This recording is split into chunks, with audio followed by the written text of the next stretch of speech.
RMC s'engage pour vous avec Amélie Rosic. Bonjour Amélie. Bonjour Apolline. Ce matin, vous avez répondu à l'appel à l'aide de Guillaume. Guillaume a 35 ans, il est commercial dans une entreprise depuis plusieurs années. Il n'est donc pas au chômage ni au RSA. C'est important pour la suite, vous allez comprendre.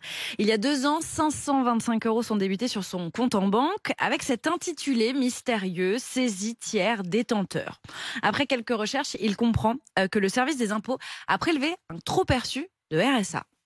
C'est un Guillaume Oliveira qui habite à Draguignan, qui a reçu un peu plus de 500 € du RSA. Ben, c'est pas moi en fait, parce que je n'habite pas là-bas et j'ai pas de numéro d'allocataire RSA.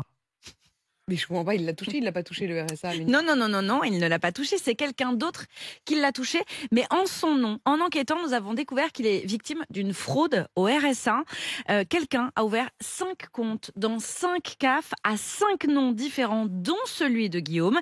Son identité a donc été usurpée. Depuis, la caisse d'allocation familiale a suspendu les comptes frauduleux, parce qu'elle s'en est rendue compte, et a demandé un rappel des sommes perçues. Sauf que les impôts ont prélevé le compte en banque de notre auditeur et non celui du fraudeur qui, lui, n'est pas connu. Pour régler le problème, Guillaume est à nouveau renvoyé vers la CAF et là, les ennuis continuent. J'essaie d'appeler tant bien que mal la CAF, aucune réponse. À partir de mai 2021, j'ai aussi envoyé un mail à la médiatrice de la CAF et donc en juillet, elle me dit bon voilà, j'ai fini mon enquête, j'ai envoyé tous les documents à la CAF et là on a passé 2 ans et du coup j'ai aucune réponse. Il se passe rien, pas de son, pas d'image. Je vais changer d'appartement et je vais avoir 2 petites filles.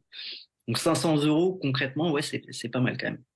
Alors pour tenter de faire avancer son dossier, il a porté plainte pour usurpation d'identité, mais l'enquête est au point mort et surtout il n'a toujours rien récupéré. Non mais Amélie, dites-nous que vous avez réussi à démêler cette histoire, c'est pas possible. Alors évidemment, nous avons contacté la caisse d'allocation familiale. Déjà ça c'est du compliqué. Var, voilà. Donc déjà c'était quelque chose. Qui dit ne pas être responsable tout en s'excusant de la situation ubuesque vécue par notre auditeur. Bon, suite à notre intervention, le dossier en tout cas de Guillaume est réglé. Il va récupérer ses 525 € d'ici la fin de la semaine et ce n'est pas tout car depuis la procédure de la CAF a changé. Désormais, quand il y a suspicion d'une usurpation d'identité, la CAF tente d'abord d'identifier le fraudeur avant de lancer les démarches pour récupérer l'argent et donc de récupérer l'argent auprès de la victime. Vous savez pas, en l'occurrence, si le fraudeur a été Non, ça on ne le sait pas. identifié dans l'affaire qui concerne Guillaume. Les 5 victimes ont été identifiées sur cette fraude au RSA, mais le fraudeur, on ne sait pas. Et on pense à Guillaume aussi, félicitations pour ce qui semble être des jumeaux, des jumelles. Des jumelles. Des jumelles pour Guillaume. Merci Amélie en tout cas. Et puis je rappelle que toute la semaine prochaine,